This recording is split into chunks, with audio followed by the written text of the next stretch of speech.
Good morning, students. I welcome you all for the another session of this design of RCC structural elements. So, in the previous sessions, we have studied singly reinforced beam, that is analysis of singly reinforced beam. So, that is the first chapter. Okay. So, now today in this session, we are going to start with the chapter 2, but same module. Okay, in module 1 only. So, it is chapter 2. So, in examinations there will be two questions from this module 1. So, till now whatever the content we have studied, so based on that one question will be there, then or the chapter 2 one question will be there. So, now let us start with this chapter 2. So, the chapter 2 is limiting deflections. Okay, so what do you mean by this deflection? Okay, so whenever the structural elements like beam, slabs, lintels, etc., whenever these elements are subjected to loads, so because of loads there will be a bending moment, and because of bending moment there will be a deflection. Means the beam will going to deflect from the original position. Okay, from original axis, what we can say that. So that deflection will going to be calculated now. So in this chapter, that is limiting deflection. So now in the previous session also we have studied that different limit states.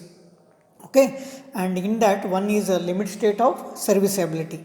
We already studied that limit state of serviceability, and limit state of serviceability mainly consisting of limit state of deflection and limit state of cracking. These two are comes under limit state of serviceability. Then how to calculate the deflection and how to calculate the crack width of a member we'll going to see. First we'll going to solve the problems on deflection, then we'll solve the problems on crack width.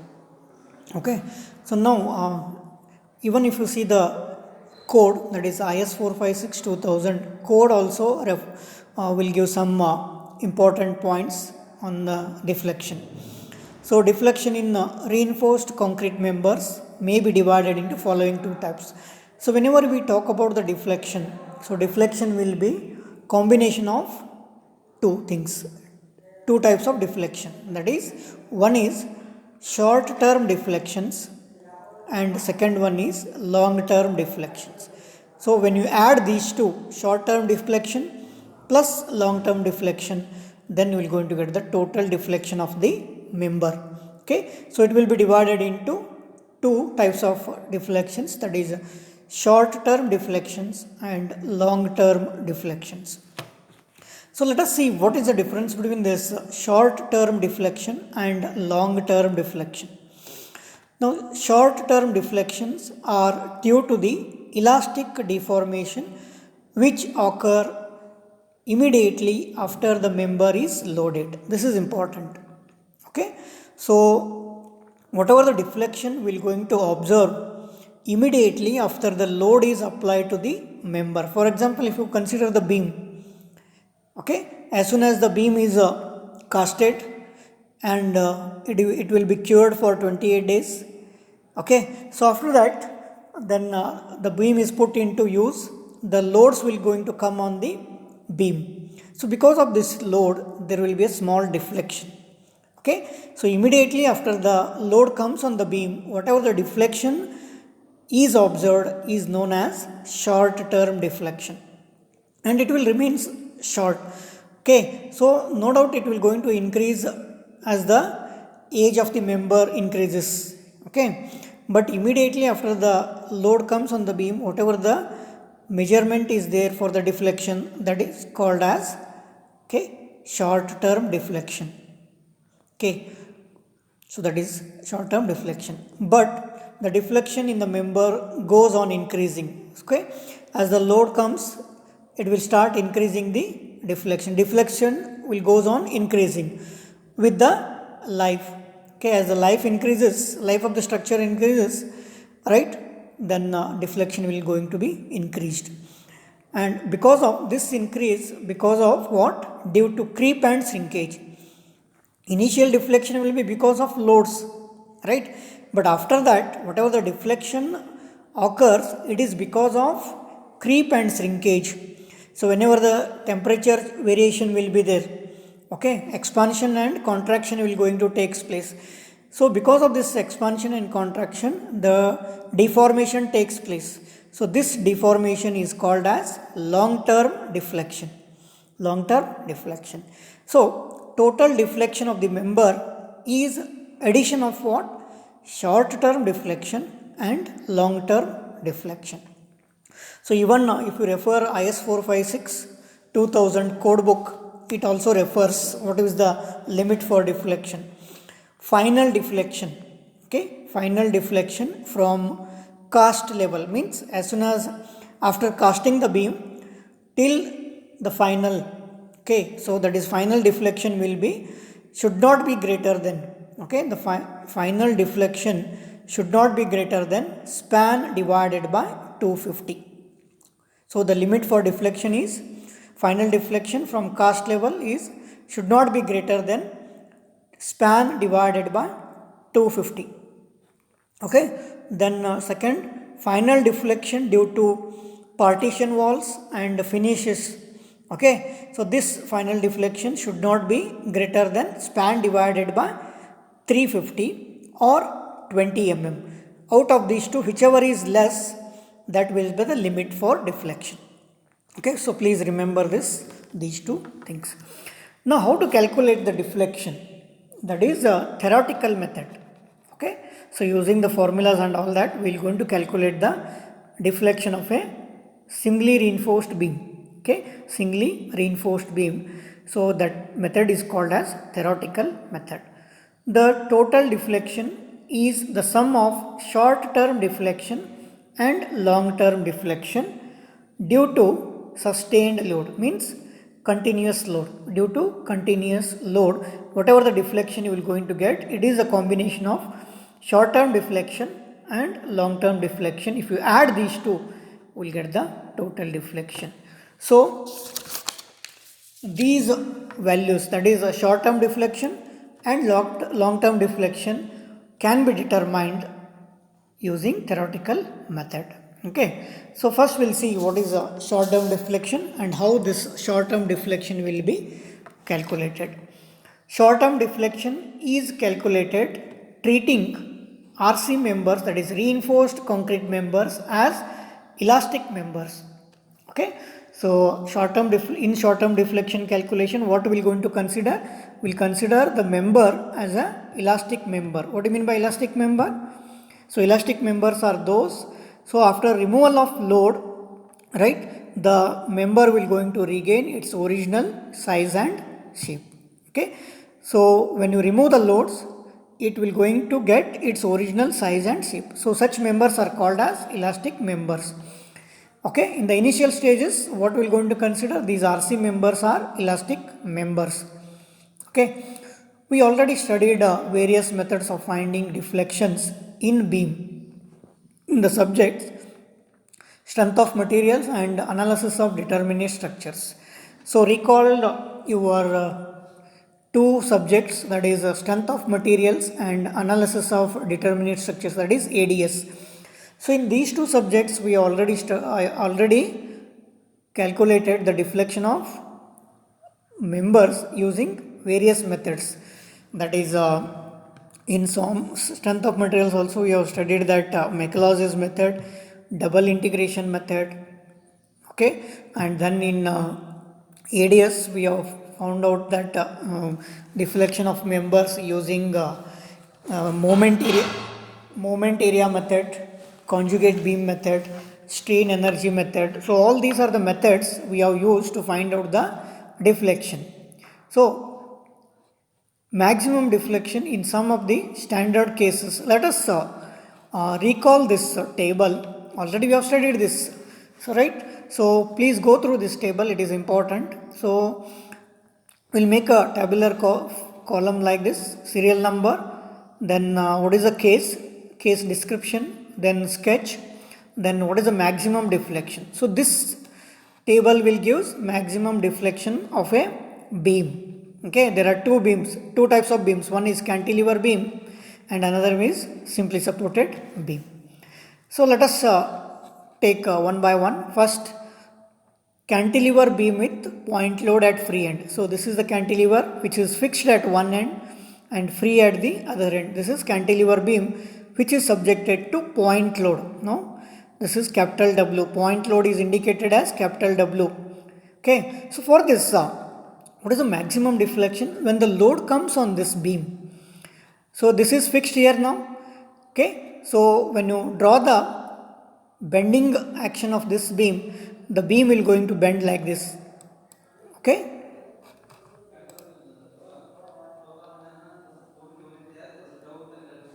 The beam will going to bend like this. So this, the maximum deflection will be at the free end. So this point will come here, like it will going to bend like this, or it will going to deflect like this. So this is a maximum deflection at free end. So maximum deflection at free end is equal to WL cube divided by 8 EI. Okay. For cantilever beam subjected to point load at free end, the maximum deflection at free end is equal to WL cube divided by 3 EI. So W is the total point load, L is the span of the beam. So remember this, for cantilever beam with point load at free end, maximum deflection will be at the free end and it is WL cube divided by 3 EI. Okay. Then same beam, cantilever beam, but it is subjected to UDL throughout the span. Now see, same cantilever beam with span L, but it is subjected to UDL and the intensity of UDL is small w now. Whenever we write small w, it is UDL. Whenever we write capital W, it is point load. So same cantilever beam, if it is subjected to UDL, then now again, where is the maximum deflection? Again at the free end. Again this beam will going to deflect like this. It will going to deflect like this. So this point will come here. So this is the maximum deflection. So maximum deflection for this condition is small w now. Small w L raised to 4 divided by 8 EI. Okay. W L raised to 4 divided by 8 EI. Okay. This is for maximum deflection at free end, right, for the cantilever beam subjected to UDL throughout the span. Then third beam, simply supported beam with central point load. Okay. So this see, two supports, it is a two simple support. This beam is simply supported beam subjected to point load or concentrated load, capital W now. Okay. So where is the maximum? When this load comes, this beam will going to bend like this. This beam will going to deflect like this. Okay, this deflection, maximum deflection will be at the center. So where the point load is there at the center, below that point load, maximum deflection will be there for simply supported beam subjected to central point load. So what is the maximum deflection this now? This maximum deflection will be capital WL cube divided by 48 EI. Okay, WL cube divided by 48 EI. This is the maximum deflection at the center of the beam. Similarly, last, same simply supported beam with UDL now. Same beam, span L with central UDL. UDL will be throughout the span. So for this, intensity is small w now. Again,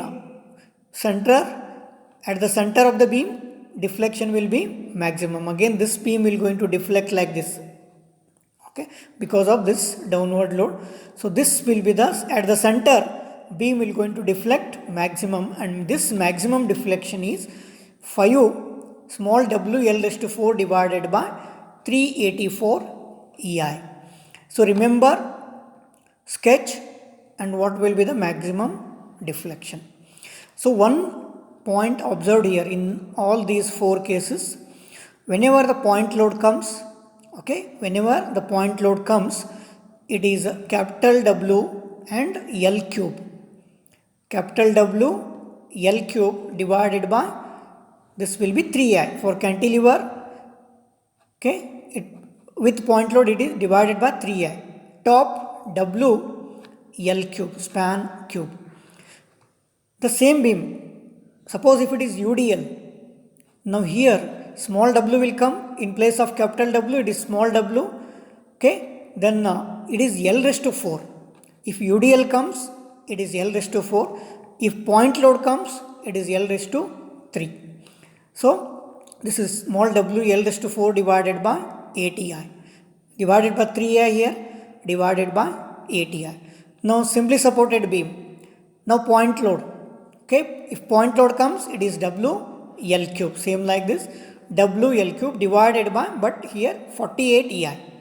48 EI. Similarly, same simply supported beam with UDL. UDL means it is small w L raised to 4 now. Again like this, W L raised to 4, but here it is 5 divided by 384 EI. Okay, so remember, if point load is there, W L cube comes. If UDL is there, small w L raised to 4 comes. Similarly here same, point load, capital W L cube, and here also W L raised to 4. So remember, this is important table. If you want to solve the problems on deflection, this table should be remembered. Okay, now observe these values. Now what is the terms? In the above cases, capital W and small w, okay, are the designed loads. These are the total loads. Capital W is the total point load. If it is a UDL, it is a total UDL. So, but these are factored loads or designed loads. Don't multiply again 1.5. So already these are the designed loads or factored loads as per the limit state of serviceability. Okay, and what about this E and I? E and I are to be taken as specified below. Okay, if you refer this annexure C in IS 456-2000, go to the IS 456-2000 code book and see annexure C, where you are going to get these E and I values. Now see, what is this E now? So E equal to, it is also denoted as EC. Okay, E is equal to EC, that is called as short term modulus of elasticity. Okay, E or EC is equal to short term modulus of elasticity of the concrete. This C indicates elasticity modulus of, or modulus of elasticity of concrete, or E is equal to EC, that is modulus of elasticity of the concrete, and this will be calculated. So E is equal to, that is denoted as EC, that is equal to 5000 into root FCK. Okay, so how this E or EC will be calculated? 5000 into root FCK. What is FCK? It is a characteristic strength of concrete. If it is M20, it is 20 Newton per mm square. If it is M15, 15 Newton per mm square, like this. Okay, so 5000 into root FCK will give E or EC in this equation, in this formula. Okay, W and this capital W is a total load, and this E will be calculated like this. So E will be Young's modulus of concrete, and it will be calculated as 5000 root FCK, and this FCK is the grade of concrete, characteristic strength of concrete depending upon the grade of concrete. Then what is this I? What is this I? In all this equation, I will be there. I will be the moment of inertia. We already know, and that is known as effective moment of inertia. That is, I is denoted as I effective. I effective. How you are going to calculate this effective moment of inertia? This formula. Okay, using this formula. So don't buy out this formula. Okay, it is there in IS 456 code book. Try to understand the terms here. Okay, don't buy it. Okay, if possible, remember this formula. Write down in your notebook and see. Try to remember this. Okay, what is this? Effective moment of inertia. Capital I indicates moment of inertia. So I effective is equal to IR, that is IR divided by 1.2 IR divided by 1.2 minus this total term, that is MR divided by M Z by D into bracket 1 minus X by D into BW divided by B. But whenever we are going to calculate this I effective from this equation, see that this I effective should be less than IGR. We'll see what is this IGR, and this I effective should be greater than IR. Okay, this I effective should be greater than IR and less than IGR. Okay, that is effective moment of inertia. Now try to understand what are these terms here now. Okay, this is effective moment of inertia. Okay, effective moment of inertia, I effective. Then what is this IGR? Right, in this equation is not there IGR, but when you want to calculate this MR, okay, when you want to calculate this MR, IGR is required. Okay, so what is this IGR? IGR equal to moment of inertia of gross section. Moment of inertia of gross section. Gross section means total cross section of the beam. Suppose if you take a beam section, width of beam will be small b and overall depth of the beam will be capital D. So overall cross section of the beam is gross section. So IGR is what? Moment of inertia of gross section. Moment of inertia of gross section. And how will calculate this IGR? So total moment of inertia of gross section will be equal to BDQ by 12. You already know that moment of inertia of a rectangular section. If it is a rectangular section of width B and overall depth D, the moment of inertia about XX is equal to BDQ by 12. Okay, B capital D overall depth Q divided by 12. So if it is a rectangle, so IGR will be BDQ by 12. Okay, then this is IGR. Then what about this IR? IR equal to moment of inertia of cracked section. So when the beam is subjected to loads, so because of deflection, okay, there will be cracks will going to form. So whenever the cracks formed, whatever the moment of inertia will be there, that is called as moment of inertia of cracked section. Okay, that is IR. Try to understand these three terms. I effective is effective moment of inertia. Okay, this effective moment of inertia. Then IGR will be moment of inertia of gross section. Then IR is moment of inertia of cracked section. Okay, this IR will be moment of inertia of cracked section. So we'll see how we will going to calculate this IR. Next, MR. Okay, MR will be cracking moment. Okay, whatever the moment is there after the beam will be going to crack, that is called as MR, cracking moment. Okay, MR will be cracking moment. Then capital M will be maximum moment under design service loads. Okay, let us write down M is equal to maximum moment under design load. So we'll calculate this also. Now what is this X? X will be depth of neutral axis. Already we know that depth of neutral axis from the center of the beam. Okay, then Z. This Z will be lever arm. Z is equal to lever arm. Then BW.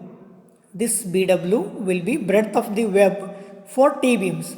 Okay, so this term, whatever you are seeing, this BW divided by B. Suppose if you are calculating for rectangular section, if it is a rectangular beam is there, normally we consider, if it is a rectangular beam, then this BW by B will not comes into picture. Okay, only this formula holds good. If it is a T beam, then this will going to comes into picture. Otherwise, you can directly write down if it is a beam is rectangular section, then BW by B will be 1. BW by B will be 1. Okay, so BW will be the breadth of the web for T beams. Then B is the width of the compression flange for T beams. This. So otherwise, if it is rectangular, take this value is 1. Okay. Then capital D. This in capital D here. What is this capital D? Capital D is equal to overall depth of the beam. Overall depth of the beam. So now in this equation, so if you want to calculate I effective, okay, effective moment of inertia, so we should calculate IR, that is a moment of inertia of cracked section. We will going to calculate MR, that is a cracking moment, and we will going to calculate maximum moment M. Okay, so Z will be known, effective depth of beam will be known, X will going to calculate. Then how we will going to calculate this MR? Okay, cracking moment MR is equal to FCR into IGR. Okay, MR is equal to FCR into IGR from this divided by YT divided by YT. So from this MR will be calculated. Again, what are these terms now? What is FCR? FCR will be the tensile strength of concrete. FCR will be tensile strength of concrete. Okay, so therefore FCR, how will calculate FCR? FCR is equal to 0.7 into root FCK. FCR is equal to 0.7 into root FCK. So from this you will get the FCR. FCK is again characteristic strength of concrete, M20, M15, M25 like this. So substitute 0.7 into root FCK, will get FCR, this FCR. Then IGR we are going to calculate from this BDQ by 12. Then what is this YT? YT will be the distance of extreme tensile fiber. Okay, YT will be distance of extreme tensile fiber from centroid of cross section. If it is a beam, it is rectangular beam, directly you can write YT is equal to capital D by 2. Half of the depth, YT is equal to capital D divided by 2. That is overall depth of the beam divided by 2. So substitute this YT, FCR and IGR. From this we will going to calculate MR, this MR. Okay, this MR will be calculated. Now what is this M now? We have to calculate this M also, that is maximum moment. Now maximum moment M, okay, under the design service load is to be calculated. Remember the expressions shown in the table below, which are learned in strength of materials and structural analysis subject. Already we have studied this. So this table will going to give, see, this table will going to give the maximum deflection. Okay, maximum deflection. In that E will be calculated like this and I will be calculated like this. So from here we have got, okay, E and I will be calculated from this and this. So to calculate I, we have to use this equation. In that MR will be there. So MR will be calculated using this expression. M. So M will be calculated from this table. Remember, already we know that this table is already, we solved the problems in the previous semester from strength of materials also and in ADS also. Again, this table will give M, capital M, maximum moment or maximum bending moment, what you can say that for the standard cases. Again, the same beams we are going to consider cantilever beam with concentrated load W at free end. Same beam, capital W, that is point load at free end. Now where is the maximum moment? The maximum moment will be at the fixed end now. Okay, here bending moment is 0. Moment will be maximum at this point. So what is maximum moment for this at fixed end? It is W into L. So if you remember, it is well and good. Or what is the moment here? Okay, moment is equal to force into distance. So W into L. W into L will be the maximum moment at this point. What is the moment here? W into 0. Okay, so the maximum moment at this fixed end will be capital W into L. This is M. Similarly, same cantilever beam with UDL. Same cantilever with UDL, it is small w per unit length. Now again, bending moment is 0 or maximum moment is 0 here. Maximum moment will be maximum here at fixed end. Again, what is this maximum moment? W, small w into L into L by 2.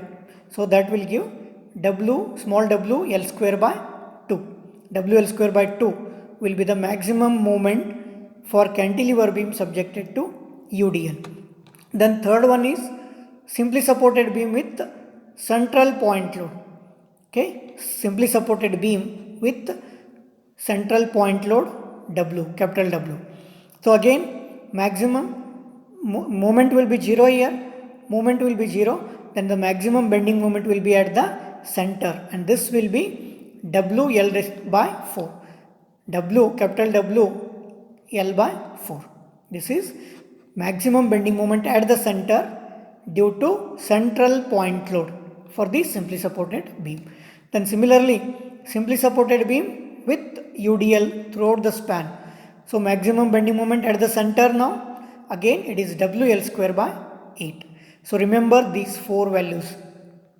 Okay. So cantilever with point load W, what is maximum bending moment at the support? W into L. Cantilever beam with UDL, what is the maximum moment at the support? Small w L square by 2. Simply supported beam with a central point load, maximum moment at the center, it is capital WL by 4, and maximum moment at the center with UDL, it is WL square by 8. So don't get confused. This table will give the deflection, maximum deflection, and this table will give the maximum moment. Okay, so from this we can calculate the M. See the condition, whichever is the condition. If it is a simply supported beam with the central point load, okay, what is the maximum moment M? WL by 4. If it is simply supported beam with UDL, it is WL square by 8. If it is a cantilever with point load at free end, capital W into L.